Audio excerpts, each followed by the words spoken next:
KAPA Hawaiian FM 100.3, 99.1, and online at kaparadio.com. Another edition of the KAPA Cafe. And we are very excited. Ladies and gentlemen, please welcome multi-Hoku Award winner and the premier songwriter of our generation. Ladies and gentlemen, Kainani Kahaunaele. Aloha no, aloha nui e jazz, ameka ea. Aloha kako. Oh, T. Aloha kakahiaka. You know, we were so excited. We've been waiting this just longly anticipated release of Waipunalei. I know she's brand new, this baby of yours. How long has the process been for you in recording this project? It's been about 14 months. We had ambitious intentions to release at Merry Monarch, and then the pandemic hit, and then everything got, pushed back with travel bans and just everybody's availability and getting used to what we had to get used to. So but looking back, this was the right time. Yeah. Perfect. Wow. I agree. You know, it's been beautiful watching the process with the little clips that you've been showing with being in the studio with Sean and Michael. What I really love about the process of watching you is we're in such a time right now of having to be over technical and using technology because of COVID and everything else. But it's nice to watch videos of you where it's kind of taking us back to that old time of somebody going into an elegant studio and showing the writing process. I mean, seeing your music actually, on paper, and it's just a nice thing to watch, just the process, which makes the buildup for the album even bigger. Mahalo nui. I think with this project, there was the most documentation. It's been over 10 years since I've been in the studio working on my own project. So much has changed, even the format. When Ohai Ula came out 10 years ago, we were right at the cusp of digital downloads and CDs. I was right on that fence. Yeah. Mm-hmm. And then now it's more so digital downloads, and will anybody buy the CD? But for me, like that CD, the CD book, the physical contact, that's still important to me. So we're gonna go that route. I agree. And, today we always, you're always wondering where the music industry is going, and that we cannot control. But what's beautiful is what we can control is the continuing of documenting history, as you've done, sis, with Numele, with the release of this project. Now, you have invited a handful of musicians to be a part of it. Tell us a little bit about who they are and why. Sure. Oh my goodness. I cannot make the music myself. That's for sure.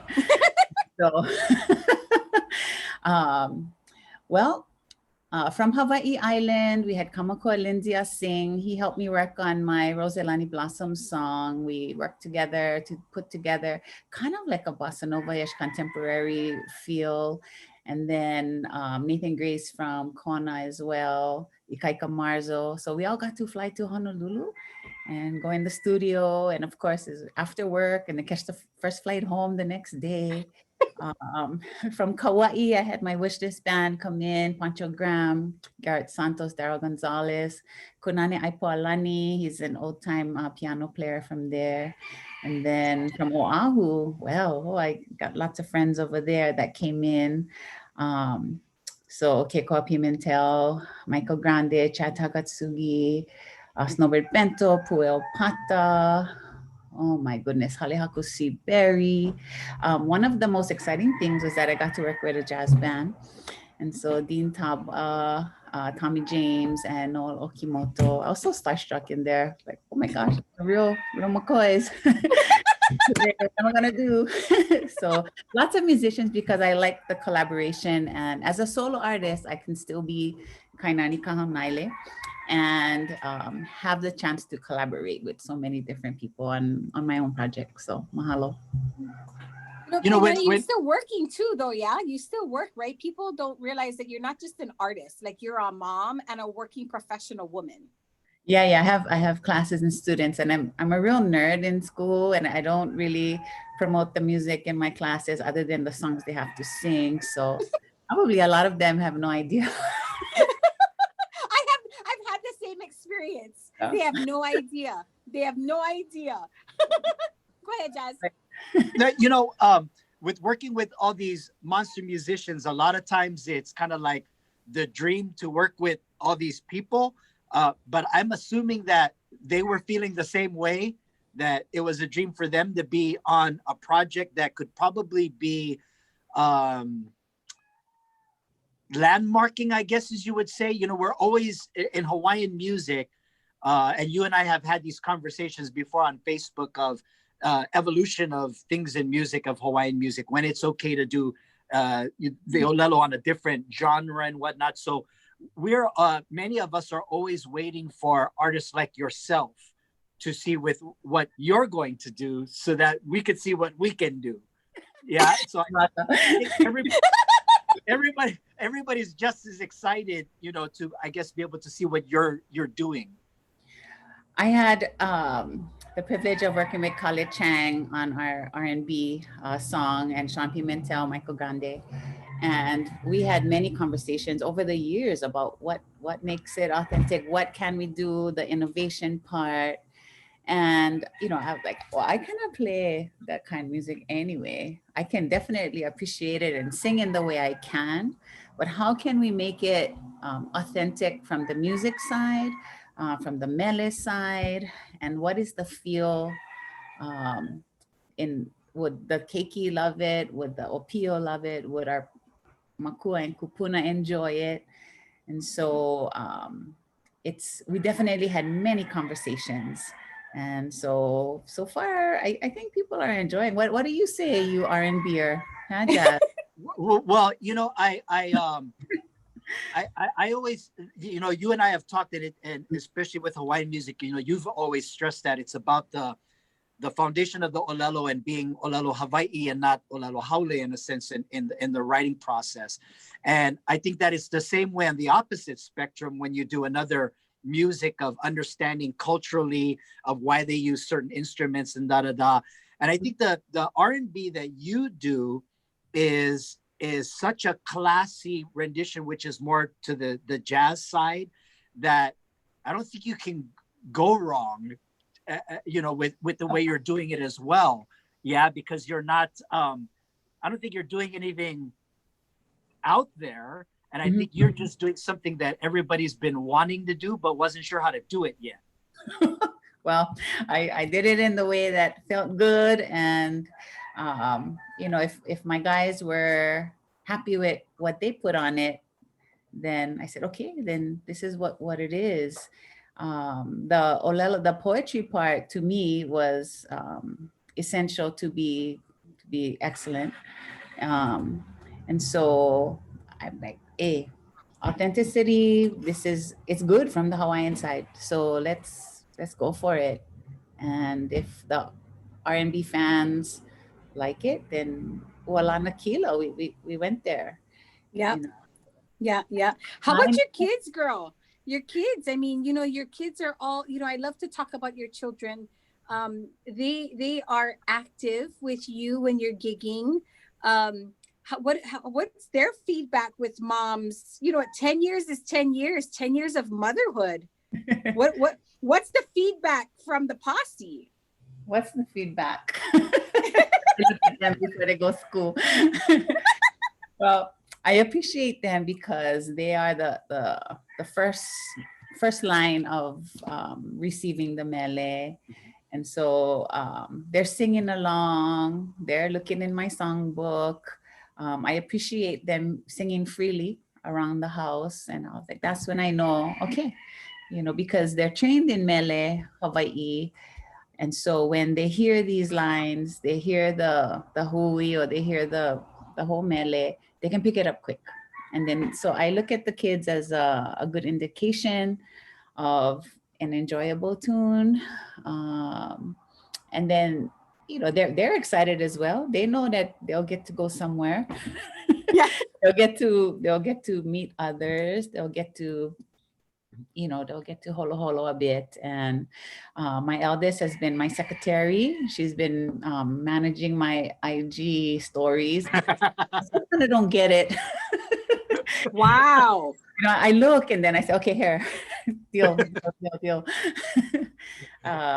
And then, you know, preparing on, you know, how they can help, because we're going to be home most of the time. And so, yeah, I put them to work because this is just part of the life. Yeah. I love it. I saw a cool picture of you posting of your music being charted. And oh, that was exciting. that must be exciting, right? And speaking of which, in working with Michael and Sean guys, what was the process like? Like you show up with the words and you know you play the air like with the ukulele, and then they go, we have an idea, or you know, or is a lot of the arranging your idea and then they just make it huge with what they do? That would be B. So I Google Doc the lyrics, and then with my phone on the record thing, I play them, but I say, I think this is an A. I think this is, I don't know what key this is. So once you hear it, I know you will know because you guys know stuff. And then this is the basic arrangement. And so can you follow it or can you do something with it? And so I give them that freedom to, you know, jam them. And then when I get to the studio, then we already have something running. And it usually comes in little parts. And, you know, I cannot really do things extravagantly, or, you know, it's very simple.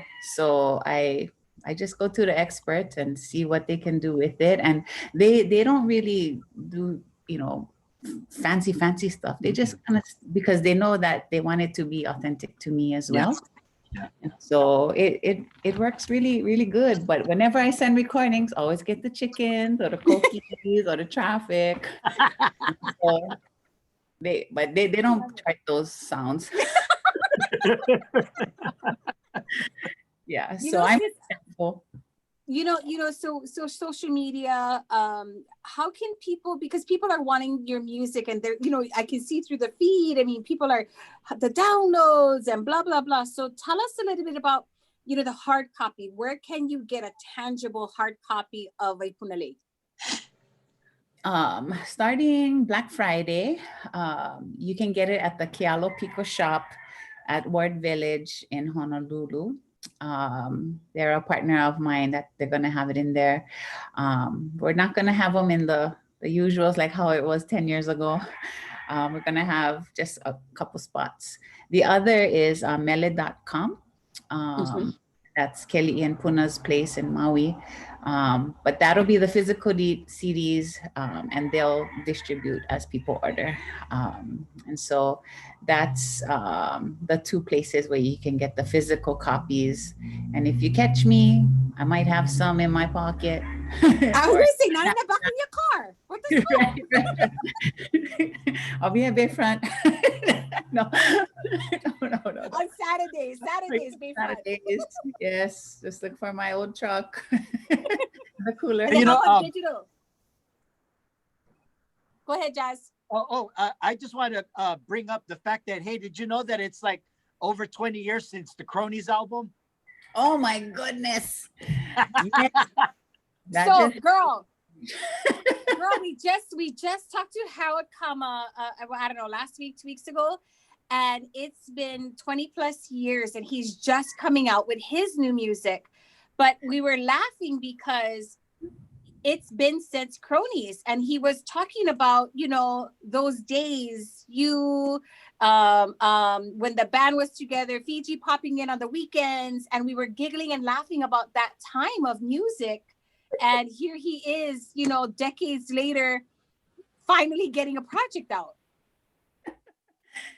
You know, crazy. Those are formative years for all of us. Look how we've kept music going in our professions, you know, and who we serve from large worldwide community to Waikiki to educational platforms. So, the music has really just enriched our lives. And is Harold really seen as H Dog or Harold? I know, girl. I That's think what I think said. it's just Harold. Yeah. Just checking. I don't know if we could say that H dog. It's like we was talking to Brother Walter, and I was like, "Can you really even say Uncle Brother Walter? Can you even say Uncle? No matter what age, is Brother Walter, kupuna or not?" Well, my name kind of changed too. It's Mom or Kumu. Yeah. They're like, Kumu Kainani. No. That's right. That's right. Tell us about how we can follow you on social media platforms and what that looks like. Sure. My Instagram is Kainani Music. My Facebook fan page is Kainani Music as well. And I just got, like this, 5 days ago, I got a website launched, and it's called KainaniKahaunaele.com. And so please follow me, and please listen and download and get my CD called Waipunalei. It's a song that has lots of Hawaii Island songs on top, from Hilo to Ka'u to Kona. And I have lots of guest hakumele as well. And I'm so excited to share. I'm gonna have a virtual CD release show. I had to rename it. December 16th. And so we are planning that little party. And so, yes, Instagram, Facebook, Kainani Music. Mahalo. Awesome. Yeah. Awesome. We'll be sharing it on KAPA Hawaiian FM. Any closing thoughts, Jazz? No, just thank you, Kainani, for all that you do for music. I like you said earlier, a lot of the kids probably don't know that you're that Kainani too. But there's a lot of songwriters that are going to be coming out in the next couple of years that are going to be a product of you, so know that aside from you sharing your music, your talents are I'm sure being spread to the next generation through at Kula. So thank you for helping to keep things going. Mahalo ya Olua, mahalo ya KAPA Radio, who has been playing my music for a long time. I really appreciate it, and I love you guys, and I love all our Hawaii Island community and all the KAPA listeners. Mahalo nui. Mahalo nui, sis. Love you. Love you. Oh, aloha no.